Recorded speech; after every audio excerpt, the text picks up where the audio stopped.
Welcome to Beat Diabetes. I'm Dennis Pollock, and today I want to just share some thoughts that I found on the internet from a telehealth provider. They had their own particular article about diabetes, and I'm frequently looking through the internet, looking at articles, videos, YouTube videos, and different ideas about diabetes to see what people are saying. So this from a telehealth provider. Telehealth is where you can make a phone call to a doctor, and they will tell you what they think is your issue, and they'll prescribe medication. So they then offer 5 simple, effective ways to lower your blood sugar levels. And I just thought I would chip in my 2 cents. First one, it says, get active. 30 minutes of exercise a day, 5 days a week can make a difference. Well, I can't argue with that. Active is better than passive. Moving your body around and exercising and going for walks and light jogs is better than not doing it normally, unless you've got a health issue that your doctor says you shouldn't be jogging or you shouldn't be walking. That would amount to very few people. So yeah, it does help to exercise and to move your body. But where I would maybe tend to be a little more skeptical is the idea that by itself is going to make a major difference. It'll make some difference, and that's what they say. It can make a difference. So yeah, I agree. It can make a difference. It won't be the major thing. So don't suppose that if I just go for walks, my diabetic problems are over. They will not be. I'll never forget a time when I was watching a report about American Indians, or Native Americans as they're called these days, and they had a tendency toward diabetes in that particular tribe, in that community. And so they had almost the whole tribe going out every morning and jogging to try to fight off diabetes. Well, I admired them for their courage, but today I'd say, hey, there are more important things you can do. Not that I would discourage them from jogging, but there are more important things. The second point they make as a way to lower your blood sugar level, I agree fully. It says set a weight loss goal. Losing as little 5% of your body weight can prevent diabetes. Well, I fully agree that losing weight is a big, big deal. It's not a small deal. If you're overweight and you're trying to fight diabetes, you're fighting with one hand tied behind your back, and the other hand is, if it's not tied behind your back, it's close to. So you will never know the success and the possibility of reversing diabetes as long as you stay massively overweight. A little bit on the plump side, a lot of people can go all their life and not be diabetic. But if you are morbidly obese, if you've got significant obesity, it's going to affect you. And even eating a low-carb diet is not going to be enough. You need to lose some weight. The good news is when you go low-carb, you tend to lose weight anyway. So that kind of handles 2 issues in one. Number 1, it's going to lower your blood sugar all by itself. Number 2, you're going to lose weight, and that's going to lower your blood sugar. So it's like a left and a right, and a left and a right. You lose some weight, and you're eating low carb, and you lose some weight, and you're eating low carb. And you can hardly help but see some significant improvement. So weight loss, yeah, it's important. The problem with emphasizing weight loss, and it's one reason I don't emphasize it more often, is that you just do not see very much success when you emphasize weight loss. It's just difficult for people to lose weight. And doctors have been telling patients you need to lose weight ever since there have been doctors and patients. And for a lot of people, they're like, yeah, try that sometime. It's kind of like a skinny person telling an overweight person, well, you shouldn't eat so much and you'd be slim like me. And their thought is, yeah, that's probably right, but I'm not you. And I love to eat, and it's not easy for me to lay off the food.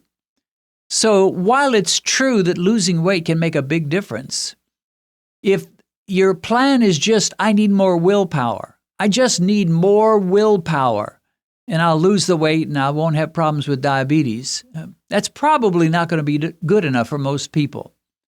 And that's why you go to the diet, which we're going to talk about now. The third point is eat smart. Well, I agree, but there's a big difference as to what smart involves. They say opt for lean proteins. So if you're going to have meat at all, any kind of protein, lean, that's the way to go. Whole grains, whole grains, typically not going to be a good idea. Fruits, sweet fruits are one of the worst things you can do. If you don't believe me, eat 2 bananas for breakfast and test your blood sugar about an hour and 15 minutes later. You'll find out. 2 bananas, I did a test on this years ago. I tested myself by eating 2 bananas for breakfast one day, and the other day I ate 2 candy bars. And the bananas jacked up my blood sugar higher than the candy bars did. And here they are telling you, eat fruits. They mention veggies. Veggies can be a good thing if they're low-carb veggies. But this idea, eat lean proteins. In other words, don't eat much meat at all. And what meat you do, make it the driest, toughest, leanest meat you can possibly find. And then lots of fruits and lots of veggies. Make sure you have fruit for breakfast, fruit for lunch, fruit for dinner. You're just cramming yourself with sugar. You're just exacerbating your problems.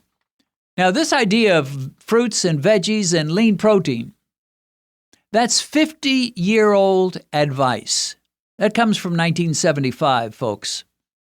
And the problem with that, they've been telling people that for years, for decades. My mom got diabetes in the 1980s. She died in the 1990s.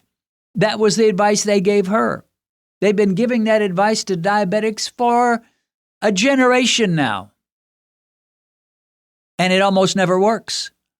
The best it can do is a slight improvement, but it will never help you reverse your diabetes. I'll just cut down on meat. What meat I do eat will be lean.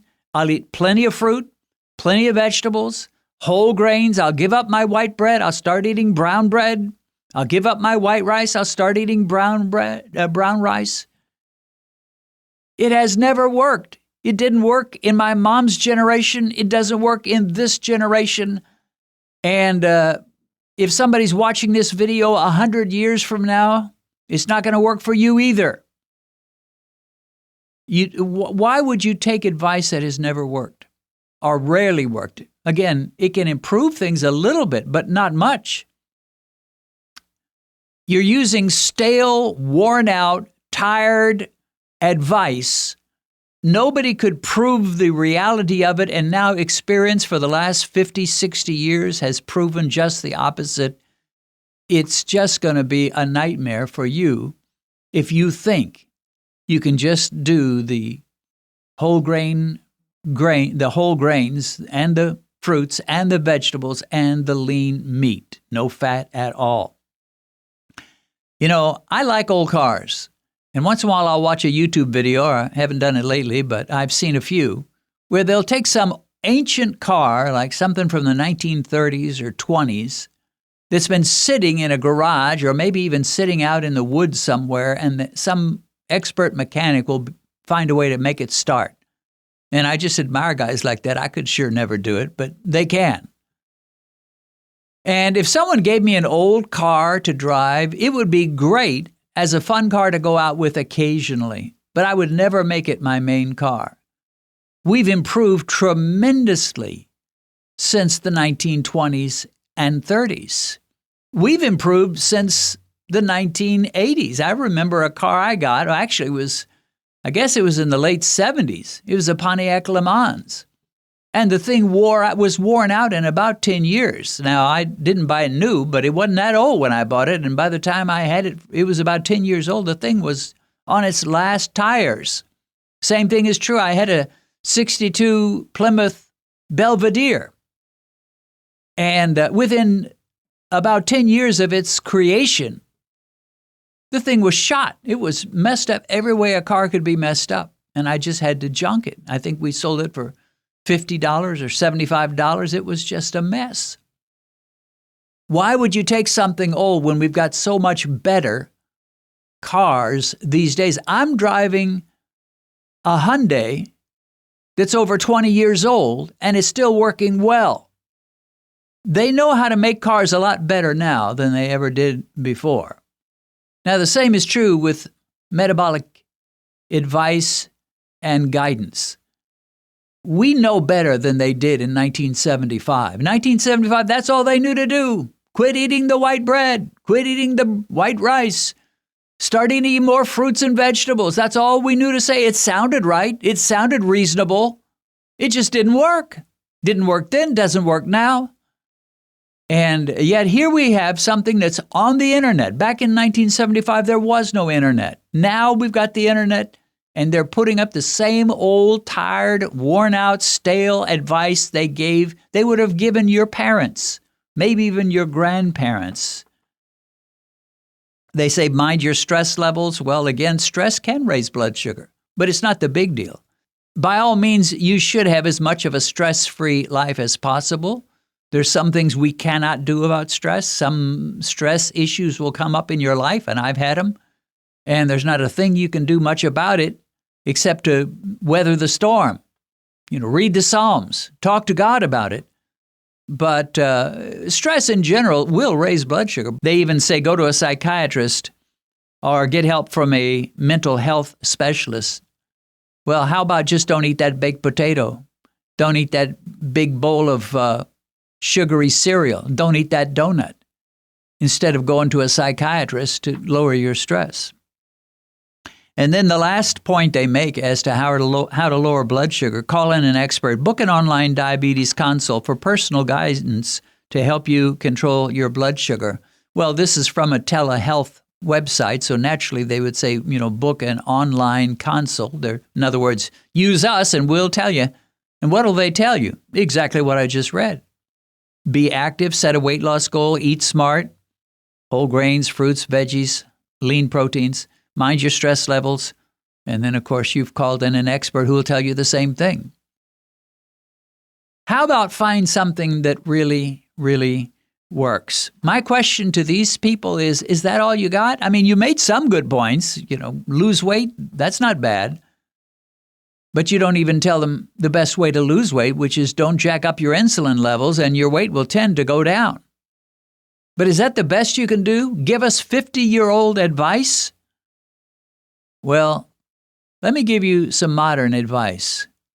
Read my lips. Cut your carbohydrates. Yes, be active. Yes, live as peaceful a life as you can manage. But by all means, quit eating the chips and the potatoes and the rice and the donuts and the sugary foods and the desserts. And keep your blood sugar levels in line and all will be well. If you've recently been diagnosed with diabetes and you've just discovered this channel, let me recommend that you go to our Uploads page, which will give you access to every diabetic video we've posted since we began.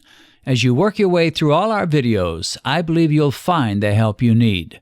A link to our Uploads page is in the description.